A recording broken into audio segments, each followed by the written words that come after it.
In this video, you'll learn how to sell USDT on OKX P2P. By following these steps, you will complete the process effectively and understand the necessary actions along the way. Begin by navigating to okx.com in your preferred web browser. Once the home page loads, locate the login option, which is typically found in the upper right corner of the screen. Click this button to proceed to the login page. On the login page, enter your account credentials, which include your email or phone number and password. After filling in your details, click the login button to access your account.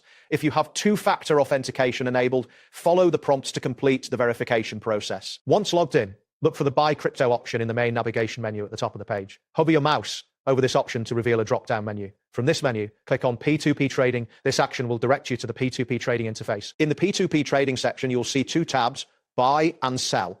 Click on the Sell tab to switch to the selling interface. This area is specifically designed for users looking to sell their cryptocurrency, including USDT. After switching to the Sell tab, you will be presented with various options for selling USDT. Here, you can set the amount you wish to sell and choose your preferred payment method. Ensure you review any fees associated with a transaction before proceeding to finalize your sale.